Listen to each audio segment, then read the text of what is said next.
Frankenstein, Part 7. Read by Kairos, of the Threefold Manifold.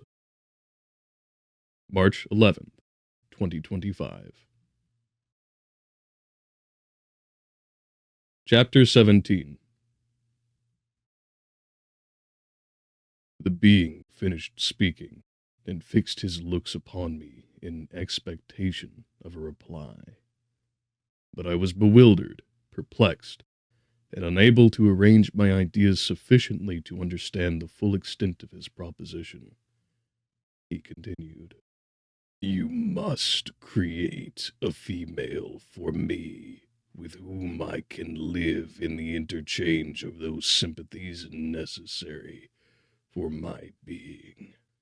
This you alone can do, and I demand it of you as a right which you must not refuse to concede."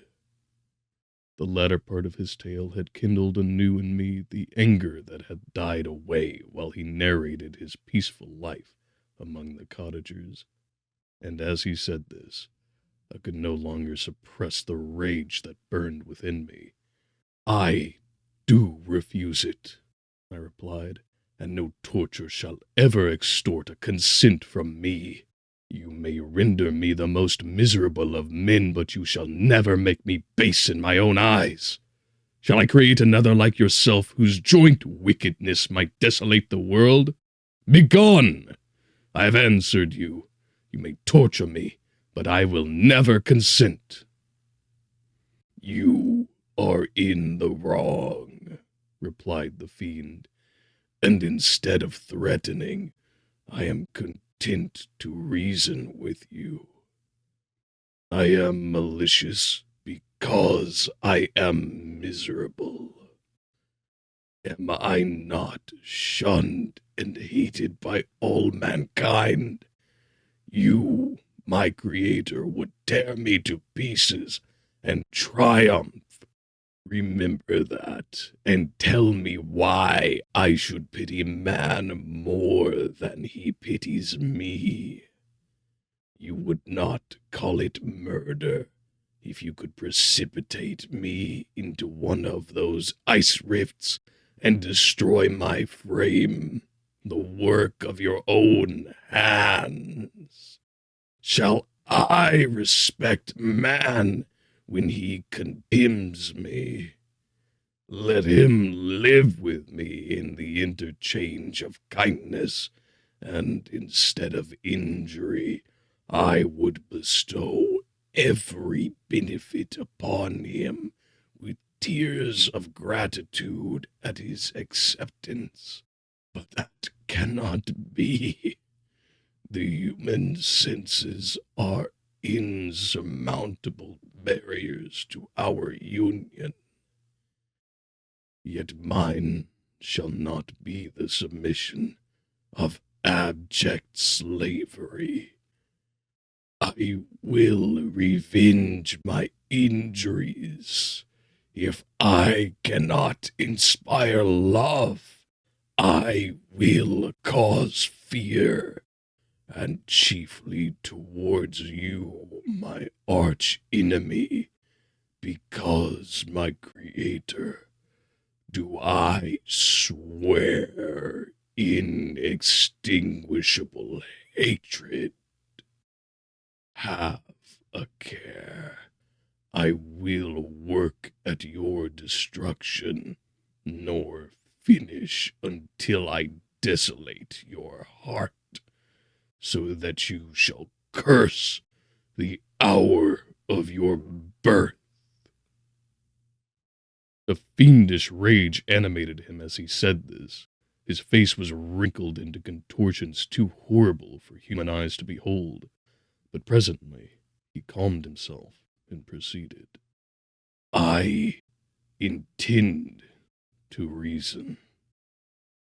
This passion is detrimental to me, for you do not reflect that you are the cause of its excess. If any being felt emotions of benevolence towards me, I should return them 100 and 100-fold. For that one creature's sake, I would make peace with the whole kind. But I now indulge in dreams of bliss that cannot be realized. What I ask of you is reasonable and moderate. I demand a creature of another sex, but as hideous as myself. The gratification is small, but it is all that I can receive, and it shall content me. It is true, we shall be monsters cut off from all the world, but on that account we shall be more attached to one another. Our lives will not be happy, but they will be harmless and free from the misery I now feel. Oh, my Creator, make me happy. Let me feel gratitude towards you for one benefit. Let me see that I excite the sympathy of some existing thing. Do not deny me my request. I was moved. I shuddered when I thought of the possible consequences of my consent, but I felt that there was some justice in his argument. His tale and the feelings he now expressed proved him to be a creature of fine sensations, and did I not, as his maker, owe him all the portion of happiness that it was in my power to bestow? He saw my change of feeling, and continued, "If you consent, neither you nor any other human being shall ever see us again. I will go to the vast wilds of South America. My food is not that of man. I do not destroy the lamb and the kid to glut my appetite. Acorns and berries afford me sufficient nourishment. My companion will be of the same nature as myself, and will be content with the same fare. We shall make our bed of dried leaves. The sun will shine on us as man, and will ripen our food. The picture that I present to you is peaceful and human, and you must feel that you could deny it only in the wantonness of power and cruelty. Pitiless as you have been towards me, I now see compassion in your eyes. Let me seize the favorable moment and persuade you to promise what I so ardently desire." "You propose," replied I, "to fly from the habitations of man, to dwell in those wilds where the beasts of the field will be your only companions. How can you, who long for the love of sympathy of man, persevere in this exile? You will return and again seek their kindness, and you will meet with their detestation. Your evil passions will be renewed, and you will then have a companion to aid you in the task of destruction. This may not be. Cease to argue the point, for I cannot consent." "How inconstant are your feelings! But a moment ago you were moved by my representations, and why do you again harden yourself to my complaints? I swear to you by the earth which I inhabit, and by you that made me, that with the companion you bestow, I will quit the neighborhood of man, and dwell, as it may chance, in the most savage of places. My evil passions will have fled, for I shall meet with sympathy. My life will flow quietly away. and in my dying moments I shall not curse my Maker." His words had a strange effect upon me. I compassionated him, and sometimes felt a wish to console him. But when I looked upon him, when I saw the filthy mass that moved and talked, my heart sickened, and my feelings were altered to those of horror and hatred. I tried to stifle these sensations. I thought that as I could not sympathize with him, I had no right to withhold him from the small portion of happiness which was yet in my power to bestow. "You swear," I said, "to be harmless, but have you not already shown a degree of malice that should reasonably make me distrust you? May not even this be a feint that will increase your triumph by affording a wider scope for your revenge?" "How is this? I must not be trifled with, and I demand an answer." "If I have no ties and no affections, hatred in vice must be my portion. The love of another will destroy the cause of my crimes, and I shall become a thing of whose existence every one will be ignorant. My vices are the children of a forced solitude that I abhor, and my virtues will necessarily arise when I live in communion with an equal. I shall feel the affections of a sensitive being, and become linked to the chain of existence and events from which I am now excluded." I paused some time to reflect on all he had related, and the various arguments which he had employed. I thought of the promise of virtues which he had displayed on the opening of his existence, and the subsequent blight of all kindly feelings by the loathing and scorn which his protectors had manifested towards him. His power and threats were not omitted in my calculations. A creature who could exist in the ice caves of the glaciers, and hide himself from pursuit among the ridges of inaccessible precipices, was a being possessing faculties it would be vain to cope with. After a long pause of reflection, I concluded that the justice due both to him and my fellow creatures demanded of me that I should comply with his request.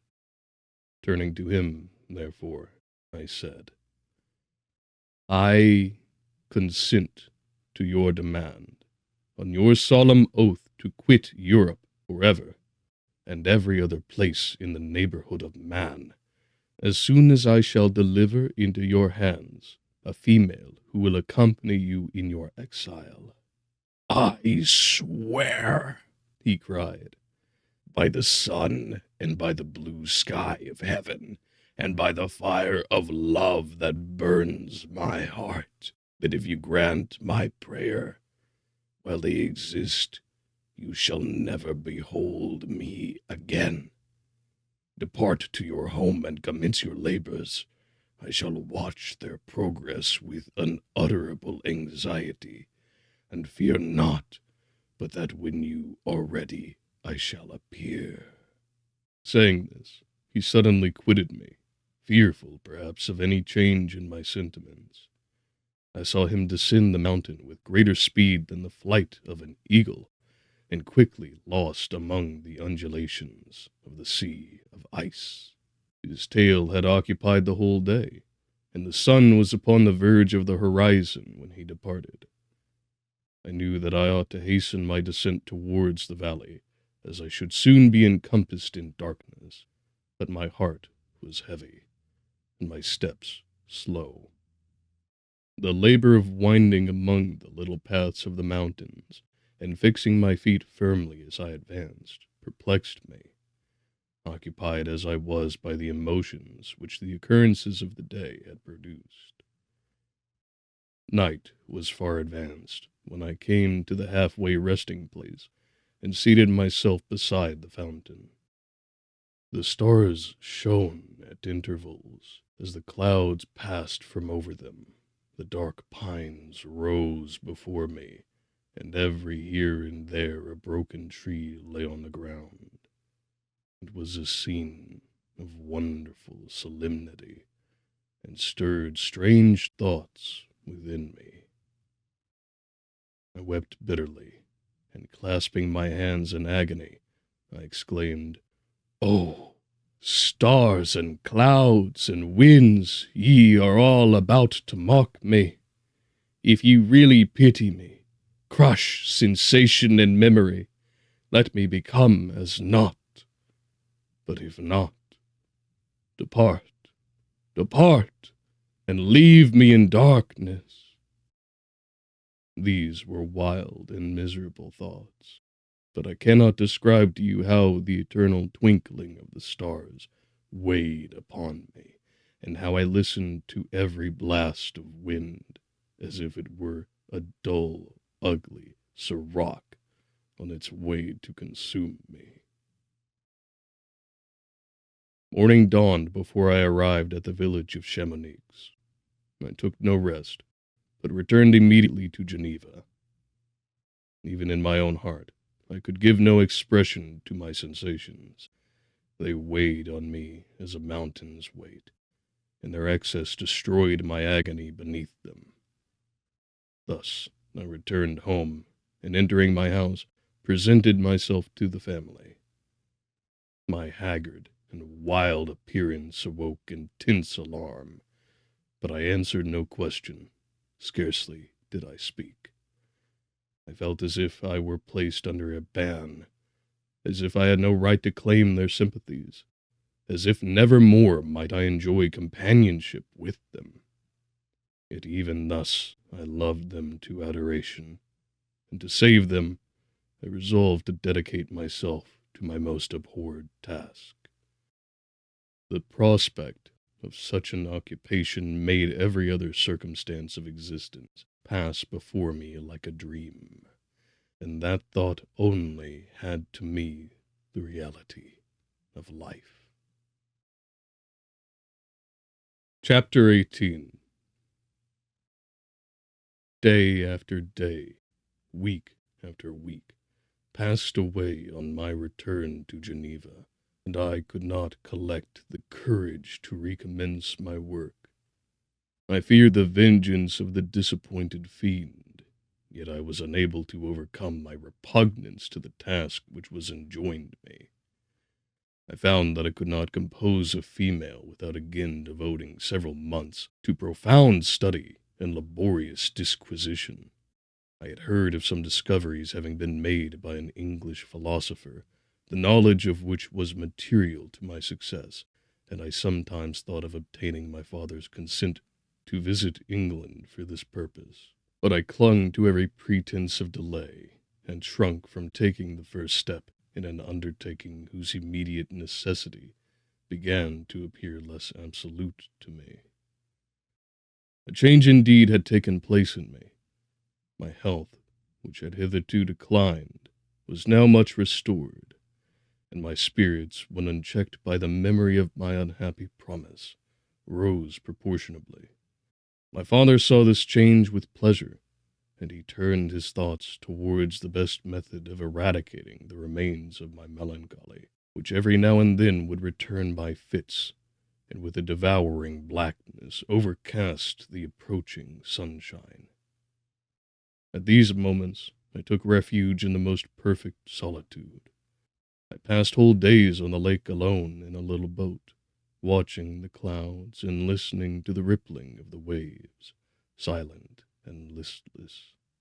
But the fresh air and bright sun seldom failed to restore me to some degree of composure, and on my return I met the salutations of my friends with a readier smile and a more cheerful heart.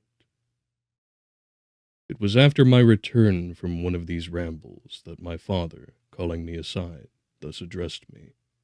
"I am happy to remark, my dear son, that you have resumed your former pleasures, and seem to be returning to yourself. and yet you are still unhappy, and still avoid our society. For some time I was lost in conjecture as to the cause of this, but yesterday an idea struck me, and if it is well founded, I conjure you to avow it. Reserve on such a point would be not only useless, but to draw down treble misery on us all. He trembled violently at his exordium, and my father continued, I confess, my son, that I have always looked forward to your marriage with our dear Elizabeth as the tie of our domestic comfort and the stay of my declining years. You were attached to each other from your earliest infancy. You studied together, and appeared in dispositions and tastes entirely suited to one another. But so blind is the experience of man, that what I conceived to be the best assistance to my plan may have entirely destroyed it. You perhaps regard her as your sister, without any wish that she might become your wife.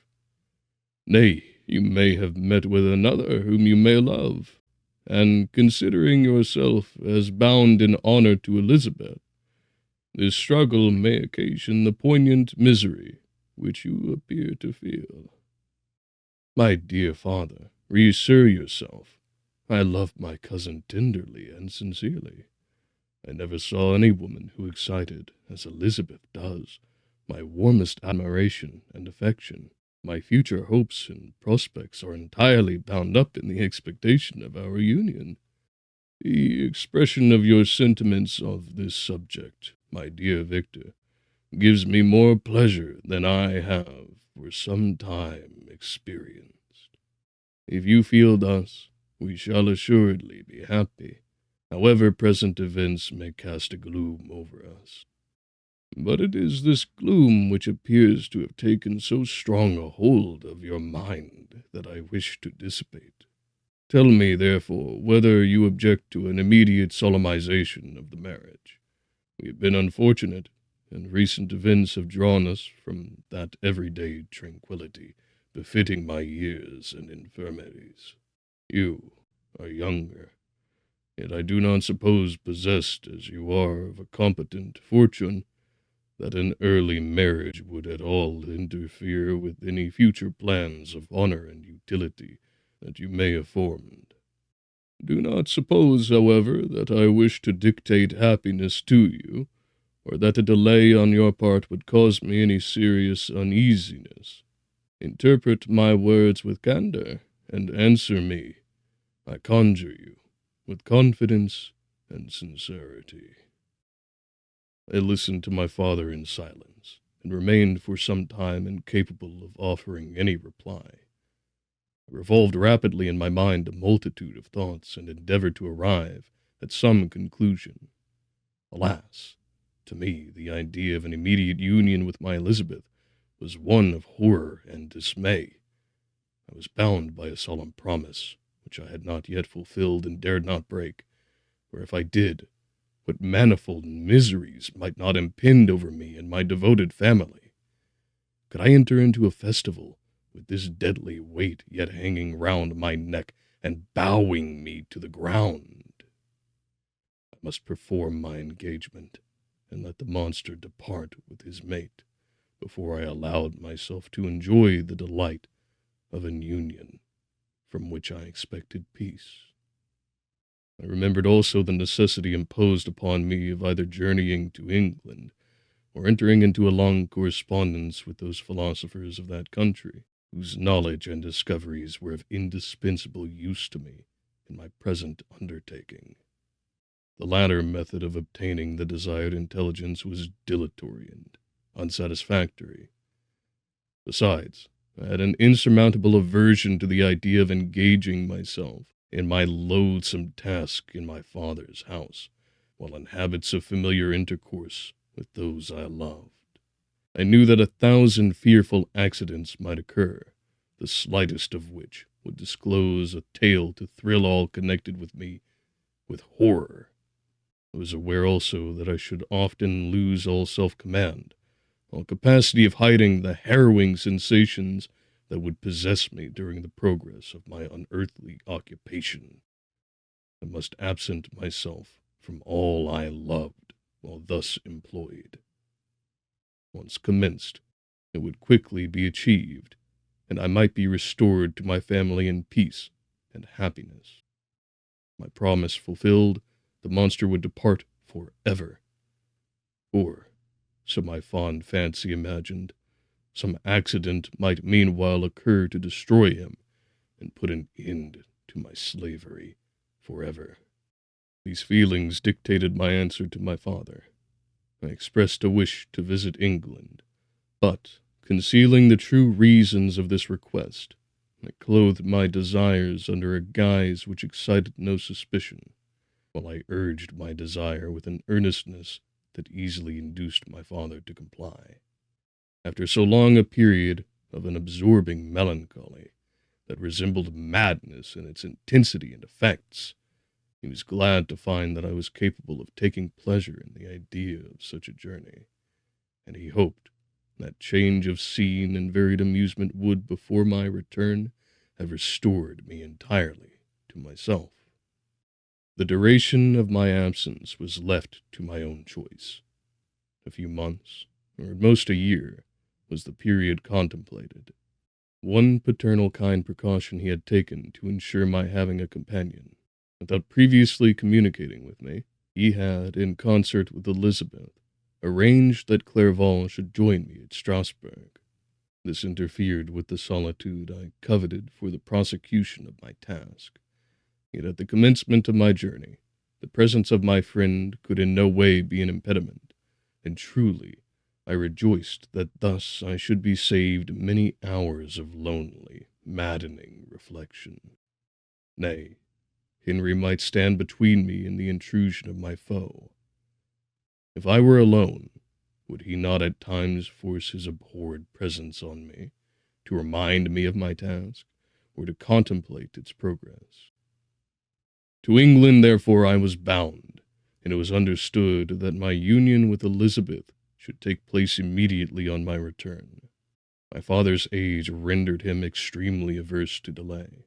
For myself, there was one reward I promised myself from my detested toils, one consolation for my unparalleled sufferings.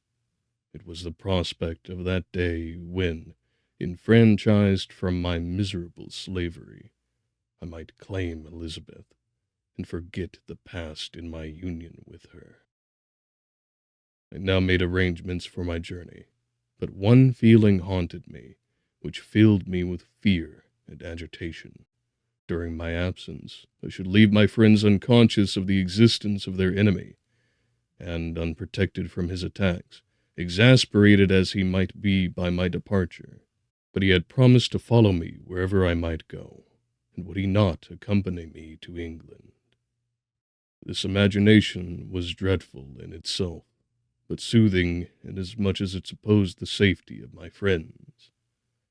I was agonized with the idea of the possibility that the reverse of this might happen, but through the whole period during which I was the slave of my creature, I allowed myself to be governed by the impulses of the moment. My present sensations strongly intimated that the fiend would follow me, and exempt my family from the danger of his machinations. It was the latter end of September that I again quitted my native country. My journey had been my own suggestion, and Elizabeth, therefore, acquiesced, but she was filled with disquiet at the idea of my suffering, away from her, the inroads of misery and grief. It had been her care which provided me a companion in Clerval, and yet a man is blind to 1,000 minute circumstances which call forth a woman's sedulous attention. She longed to bid me hasten my return. 1,000 conflicting emotions rendered her mute, as she bade me a tearful, silent farewell. I threw myself into the carriage that was to convey me away, hardly knowing whither I was going, and careless of what was passing around. I remembered only, it was with a bitter anguish that I reflected on it, to order that my chemical instruments should be packed to go with me. Filled with dreary imaginations, I passed through many beautiful and majestic scenes, but my eyes were fixed and unobserving. I could only think of the bourne of my travels, and the work which was to occupy me whilst they endured. After some days spent in listless indolence, during which I traversed many leagues, I arrived at Strasbourg, where I waited 2 days for Clerval. He came. Alas, how great was the contrast between us! He was alive to every new scene, joyful when he saw the beauties of the setting sun, and more happy when he beheld its rise and recommence a new day.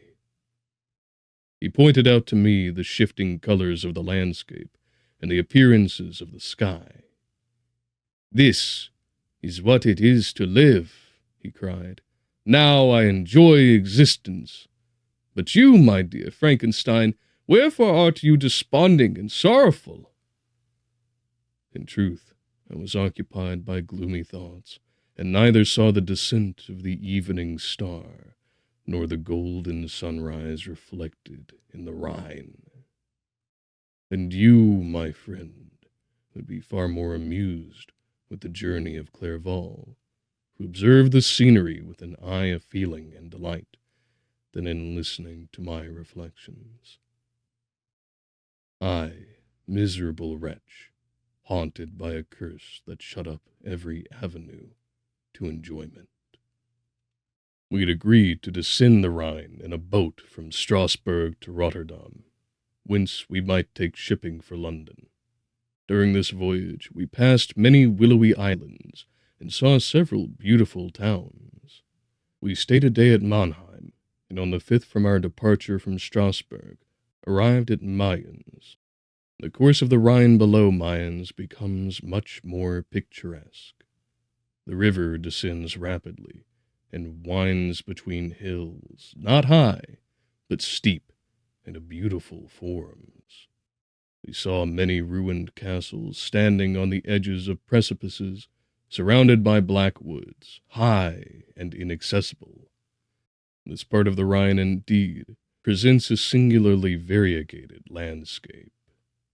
In one spot you view rugged hills, ruined castles overlooking tremendous precipices, with the dark Rhine rushing beneath, and on the sudden turns of a promontory, flourishing vineyards with green, sloping banks, and a meandering river, and populous towns occupy the scene. We traveled at the time of the vintage, and heard the song of the laborers as we glided down the stream.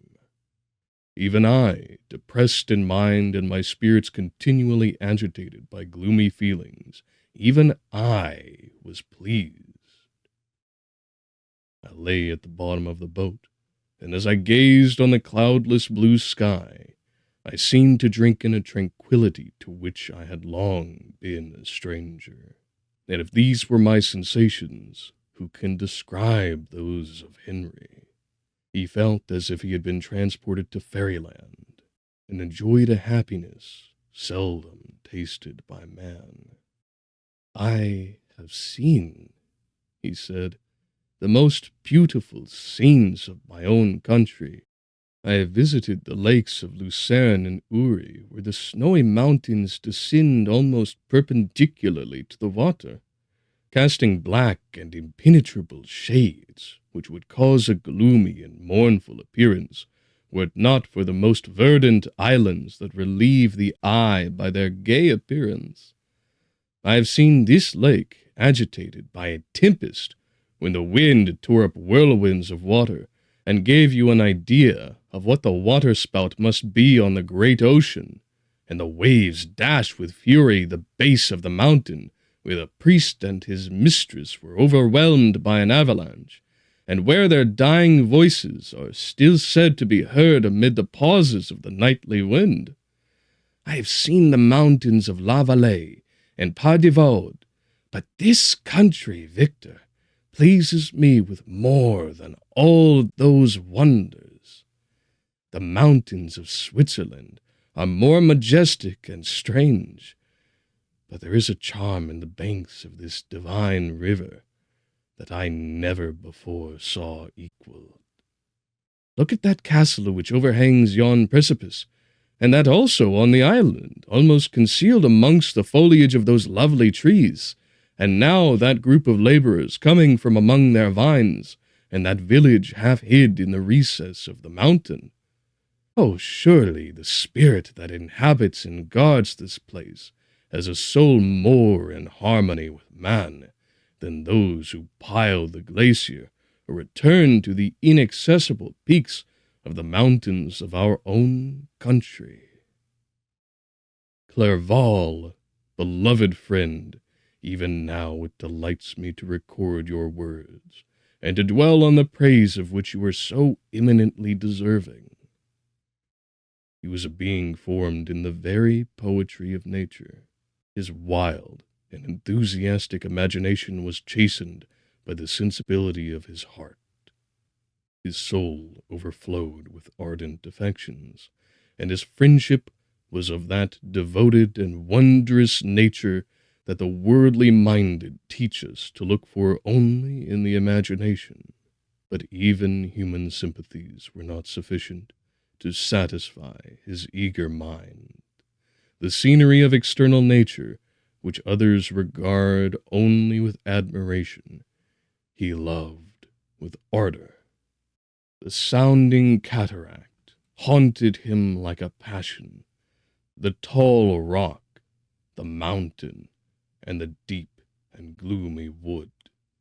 Their colors and their forms were then to him an appetite, a feeling, and a love that had no need of a remoter charm, by thought supplied, or any interest unborrowed from the eye.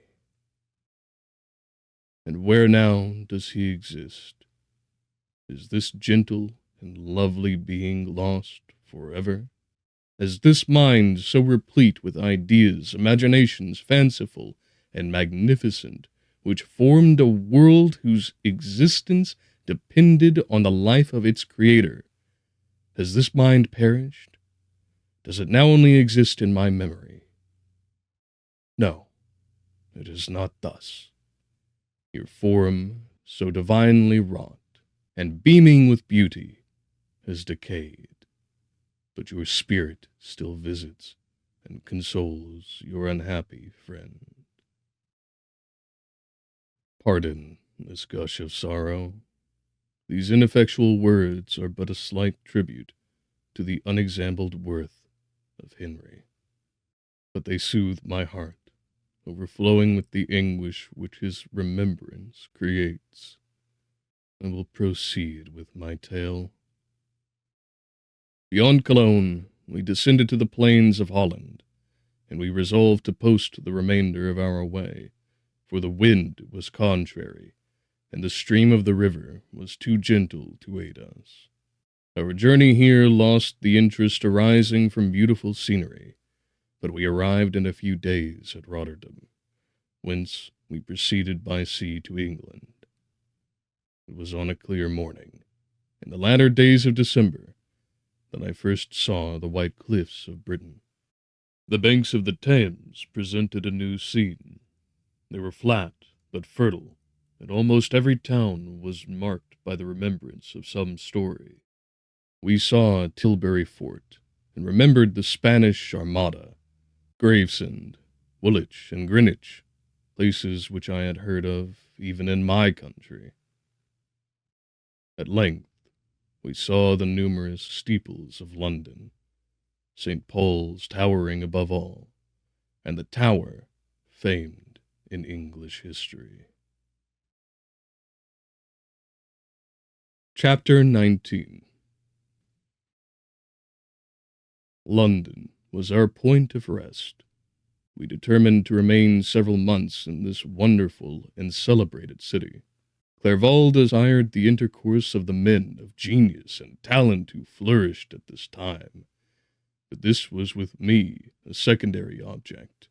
I was principally occupied with the means of obtaining the information necessary for the completion of my promise, and quickly availed myself of the letters of introduction that I had brought with me, addressed to the most distinguished natural philosophers. If this journey had taken place during my days of study and happiness, it would have afforded me inexpressible pleasure. But a blight had come over my existence, and I only visited these people for the sake of the information they might give me on the subject in which my interest was so terribly profound. Company was irksome to me. When alone, I could fill my mind with the sights of heaven and earth. The voice of Henry soothed me, and I could thus cheat myself into a transitory peace. But busy, uninteresting, joyous faces brought back despair to my heart. I saw now an insurmountable barrier placed between me and my fellow-men. This barrier was sealed with the blood of William and Justine, and to reflect on the events connected with those names filled my soul with anguish. But in Clerval I saw the image of my former self. He was inquisitive and anxious to gain experience and instruction. The difference of manners which he observed was to him an inexhaustible source of instruction and amusement. He was also pursuing an object he had long had in view. His design was to visit India, in the belief that he had in his knowledge of its various languages, and in the views he had taken of its society, the means of materially assisting the progress of European colonization and trade. In Britain only could he further the execution of his plan. He was forever busy, and the only check to his enjoyments was my sorrowful and dejected mind. I tried to conceal this as much as possible, that I might not debar him from the pleasures natural to one who was entering on a new scene of life, undisturbed by any care or bitter recollection. I often refused to accompany him, alleging another engagement, that I might remain alone. I also began to collect the materials necessary for my new creation, and this was to me like the torture of single drops of water continually falling on the head. Every thought that was devoted to it was an extreme anguish, and every word that I spoke in allusion to it caused my lips to quiver and my heart to palpitate. After passing some months in London, we received a letter from a person in Scotland who had formerly been our visitor at Geneva. He mentioned the beauties of his native country, and asked us if those were not sufficient allurements to induce us to prolong our journey as far north as Perth, where he resided. Clerval eagerly desired to accept this invitation, and I, although I abhorred society, wished to view again mountains and streams, and all the wondrous works with which nature adorns her chosen dwelling places. We had arrived in England at the beginning of October, and it was now February. We accordingly determined to commence our journey towards the north at the expiration of another month. In this expedition we did not intend to follow the great road to Edinburgh, but to visit Windsor, Oxford, Matlock, and the Cumberland Lakes, resolving to arrive at the completion of this tour about the end of July. I packed up my chemical instruments and the materials I had collected, resolving to finish my labors in some obscure nook in the northern highlands of Scotland. We quitted London on the 27th of March, and remained a few days at Windsor, rambling in its beautiful forest. This was a new scene to us mountaineers. The majestic oaks, the quantity of game, and the herds of stately deer were all novelties to us. From thence we proceeded to Oxford. As we entered this city, our minds were filled with the remembrance of the events that had been transacted there more than a century and a half before. It was here that Charles I had collected his forces.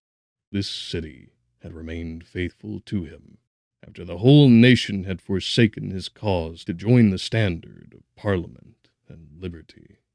The memory of that unfortunate king and his companions, the amiable Falkland, the insolent Goring, his queen and son, gave a peculiar interest to every part of the city which they might be supposed to have inhabited.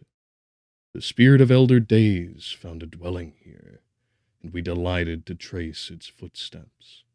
If these feelings had not found an imaginary gratification, the appearance of the city had yet in itself sufficient beauty to obtain our admiration.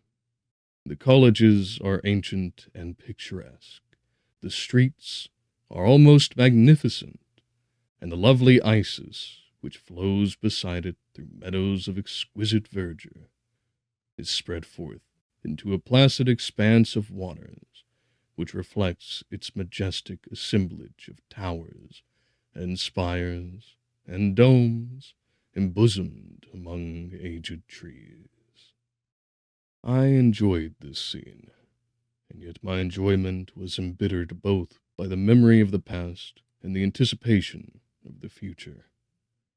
I was formed for peaceful happiness.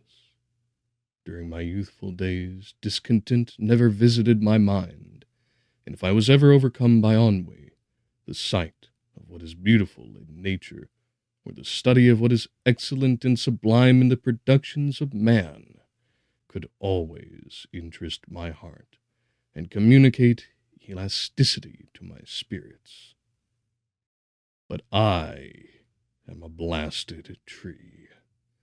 The bolt has entered my soul, and I felt then that I should survive to exhibit what I shall soon cease to be, a miserable spectacle of wrecked humanity, pitiable to others, and intolerable to myself. We passed a considerable period at Oxford, rambling among its environs, and endeavoring to identify every spot which might relate to the most animating epoch of English history. Our little voyages of discovery were often prolonged by the successive objects that presented themselves. We visited the tomb of the illustrious Hampden, and the fields on which that patriot fell. For a moment, my soul was elevated from its debasing and miserable fears to contemplate the divine ideas of liberty and self-sacrifice, of which these sites were the monuments and the remembrancers. For an instant I dared to shake off my chains and look around me with a free and lofty spirit, but the iron had eaten into my flesh, and I sank again, trembling and hopeless, into my miserable self. We left Oxford with regret, and proceeded to Matlock, which was our next place of rest. The country in the neighborhood of this village resembled, to a greater degree, the scenery of Switzerland, but everything is on a lower scale, and the green hills want the crown of distant white Alps, which always attend on the piny mountains of my native country. We visited the wondrous cave and the little cabinets of natural history, where the little curiosities are disposed in the same manner as in the collections at Servox and Chamonix. The latter name made me tremble when pronounced by Henry, and I hastened to quit Matlock, with which that terrible scene was thus associated. From Derby, still journeying northward, we passed 2 months in Cumberland and Westmoreland. I could now almost fancy myself among the Swiss mountains. The little patches of snow which yet lingered on the northern sides of the mountains, the lakes, and the dashing of the rocky streams were all familiar and dear sights to me. Here also we made some acquaintances, who almost contrived to cheat me into happiness. The delight of Clerval was proportionably greater than mine. His mind expanded in the company of men of talent, and he found in his own nature greater capacities and resources than he could have imagined himself to have possessed while he associated with his inferiors. "I could pass my life here," said he to me, "and among these mountains I should scarcely regret Switzerland and the Rhine." But he found that a traveler's life is one that includes much pain amidst its enjoyments. His feelings are forever on the stretch, and when he begins to sink into repose, he finds himself obliged to quit that on which he rests in pleasure for something new, which again engages his attention, and which also he forsakes for other novelties. We had scarcely visited the various lakes of Cumberland and Westmoreland, and conceived an affection for some of the inhabitants, when the period of our appointment with our Scotch friend approached, and we left them to travel on. For my own part, I was not sorry. I had now neglected my promise for some time, and I feared the effects of the daemon's disappointment. He might remain in Switzerland and wreak his vengeance on my relatives. This idea pursued me and tormented me at every moment from which I might otherwise have snatched repose and peace. I waited for my letters with feverish impatience. If they were delayed, I was miserable and overcome by 1,000 fears. And when they arrived, and I saw the superscription of Elizabeth or my father, I hardly dared to read and ascertain my fate. Sometimes I thought that the fiend followed me, and might expedite my remissness by murdering my companion. When these thoughts possessed me, I would not quit Henry for a moment, but followed him as his shadow, to protect him from the fancied rage of his destroyer. I felt as if I had committed some great crime, the consciousness of which haunted me. I was guiltless, but I had indeed drawn down a horrible curse upon my head, as mortal as that of crime. I visited Edinburgh with languid eyes and mind, and yet that city might have interested the most unfortunate being. Clerval did not like it so well as Oxford, for the antiquity of the latter city was more pleasing to him. But the beauty and regularity of the new town of Edinburgh, its romantic castle, and its environs, the most delightful in the world, Arthur's Seat, St. Bernard's Well, and the Pentland Hills, compensated him for the change, and filled him with cheerfulness and admiration. But I was impatient to arrive at the termination of my journey.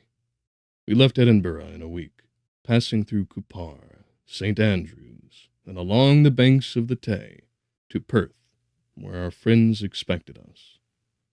But I was in no mood to laugh and talk with strangers, or enter into their feelings or plans with the good humor expected from a guest. And accordingly, I told Clerval that I wished to make the tour of Scotland alone. "Do you," said I, "enjoy yourself, and let this be our rendezvous. I may be absent a month or two, but do not interfere with my motions, I entreat you. Leave me to peace and solitude for a short time, and when I return, I hope it will be with a lighter heart, more congenial to your own temper." Henry wished to dissuade me, but seeing me bent on this plan, ceased to remonstrate. He entreated me to write often. "I had rather be with you," he said, "in your solitary rambles, than with these Scotch people, whom I do not know. Hasten then, my dear friend, to return, that I may again feel myself somewhat at home, which I cannot do in your absence." Having parted from my friend, I determined to visit some remote spot of Scotland, and finish my work in solitude. I did not doubt but that the monster followed me, and would discover himself to me when I should have finished, that he might receive his companion. With this resolution, I traversed the northern highlands, and fixed on one of the remotest of the Orkneys at the scene of my labors. It was a place fitted for such a work, being hardly more than a rock, whose high sides were continually beaten upon by the waves. The soil was barren, scarcely affording pasture for a few miserable cows and oatmeal for its inhabitants, which consisted of 5 persons, whose gaunt and scraggy limbs gave tokens of their miserable fare. Vegetables and bread, when they indulged in such luxuries, and even fresh water, was to be procured from the mainland, which was about 5 miles distant. On the whole island there were but 3 miserable huts, and one of them was vacant when I arrived. This I hired. It contained but 2 rooms, and these exhibited all the squalidness of the most miserable penury. The thatch had fallen in, the walls were unplastered, and the door was off its hinges. I ordered it to be repaired, bought some furniture, and took possession, an incident which would doubtless have occasioned some surprise, had not all the senses of the cottagers been benumbed by want and squalid poverty. As this was, I lived ungazed and unmolested, hardly thanked for the pittance of food and clothes which I gave, so much did suffering blunt even the coarsest sensations of men. In this retreat I devoted the morning to labor, but in the evening, when the weather permitted, I walked on the stony beach of the sea to listen to the waves as they roared and dashed at my feet. It was a monotonous, yet ever-changing scene. I thought of Switzerland. It was far different from this desolate and appalling landscape. Its hills are covered with vines, and its cottages are scattered thickly in the plains. Its fair lakes reflect a blue and gentle sky, and when troubled by the winds, their tumult is but as the play of a lively infant when compared to the roarings of the giant ocean. In this manner, I distributed my occupations when I first arrived, but as I proceeded in my labor, it became every day more horrible and irksome to me. Sometimes I could not prevail on myself to enter my laboratory for several days, and at other times I toiled day and night in order to complete my work. It was indeed a filthy process in which I was engaged. During my first experiment, a kind of enthusiastic frenzy had blinded me to the horror of my employment. My mind was intently fixed on the consummation of my labor, and my eyes were shut to the horror of my proceedings. But now I went to it in cold blood, and my heart often sickened at the work of my hands. Thus situated, employed in the most detestable occupation, immersed in a solitude where nothing could for an instant call my attention from the actual scene in which I was engaged, my spirits became unequal. I grew restless and nervous. Every moment I feared to meet my persecutor. Sometimes I sat with my eyes fixed on the ground, fearing to raise them, lest they should encounter the object which I so much dreaded to behold. I feared to wander from the sight of my fellow creatures, lest, when alone, he should come to claim his companion. In the meantime I worked on, and my labor was already considerably advanced. I looked towards its completion with a tremulous and eager hope, which I dared not trust myself to question, but which was intermixed with obscure forebodings of evil that made my heart sicken in my bosom.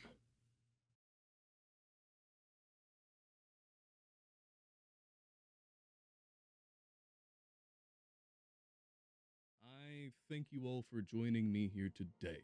Like, share, and subscribe. If you want to see more of us, you can find us over on X, Twitter, Instagram, or Spotify and Bitchute. If you thought it worthy of a little bit more insofar as some of your hard-earned monies, we have Patreon if you'd like to be a more recurrent subscriber to the channel, or Streamelements, as linked in the description below, where you can make a one-time donation of any amount. But without further ado, I wish you all to never miss your opportunity.